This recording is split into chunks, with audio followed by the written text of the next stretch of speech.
hutun da aka je na ƙasa da ƙasa ya zo ƙarshe, sannan kuma a hali yanzu an sake dawowa domin fafata matakin gasa, amma kuma da alama akwai yiwuwar za a samu abubuwan ban mamaki a wannan ƙarshen makon. Amma kuma za mu karkata hankalinmu ne kai tsaye zuwa ƙungiyoyin da suke fafata gasar Premier wato na Ingila. Sannan kuma wasan da zai kasance an tofa albarkacin baki shine wasan da za a yi na derby Manchester United da kuma Manchester City. Tabbas wannan wasan zai ɗauki kanun labarai. Tabbas akwai garimar maki dangane da tsarin yiwuwar wannan wasan. Idan muka ɗauki mahangin dubawa ta ɓangaren wasan daga ɓangarori biyu, yayin da ita ma Manchester United wacce ta yi ban kwana da mai tsaron raganta Andre Onana, mai tsaron ragan da ta siyo shi daga kimamin kuɗi mai daraja daga ƙungiyar ƙwallon ƙafa ta Inter Milan, amma daga ƙarshe ta yanke shawarar tura shi zaman aro domin fuskantar sabon ƙalubale a rayuwarsa. Duk da cewa ita ma Manchester City za ta fara sabon rayuwa tare da mai tsaron raganta Gianluigi Donnarumma, mai tsaron ragan da ya kammala ɗaukan gasar cin kofin zakarun nahiyar Turai a bara tare da ƙungiyar ƙwallon ƙafa ta Paris. Da alama an samu rashin jituwa dangane da aikinsa na baya-bayan nan, sannan kuma ba zato ba tsammani Paris ta siyar da mai tsaron ragan zuwa 'yan birnin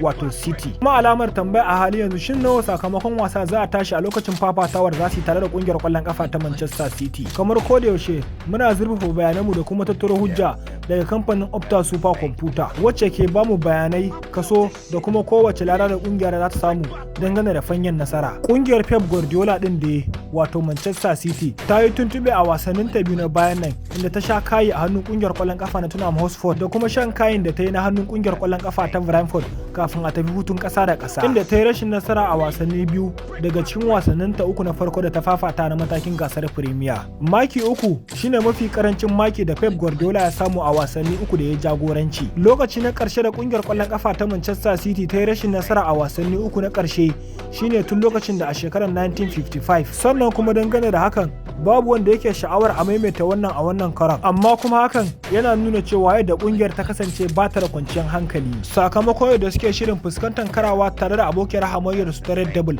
wato Manchester United. To mecece City take da bukata a fa'idar da wasan da za ta fafata a gida kuma ta bada muhimmanci, sannan kuma ta samu wannan ka'idar. Daga cikin wasanni 20 da aka yi na Manchester Derby an yi duro 4, rashin nasara 10 ta bangaren Manchester United, yayin da ita kuma Manchester City ta rashin nasara a wasanni 6. Idan har tarihi ya kasance zai jagoranci wannan wasan, to 'yan wasan United suna iya zama cikin hadari kamar yadda wasan ya nuna. Amma ko da yake wannan wasan tabbas yana da matukar wuya a zaɓi wacece mai ƙwarin gwiwa dangane da sakamakon samun nasara. Manchester United ta san cewa dan wasanta Matheus Cunha ya kasance yana cikin jinya, amma ko da yake dangane da lamarin jinya ya kasance abin takaici ne wa kungiyar kwallon kafa ta Manchester City. Ba zato ba tsammani rauni ya yi tasiri a bangaren coach Pep Guardiola, sannan kuma ta kalle da ta kamu da rashin dan wasa Umar Marmoush na kwana-kwanan nan. Dan wasan kasar Misir din wato Marmoush wanda ya fara sabon rayuwa a ƙarƙashin koci Pep Guardiola, amma kuma a wannan karan ba zai kasance samuwa ba a lokacin da za a fafata Manchester Derby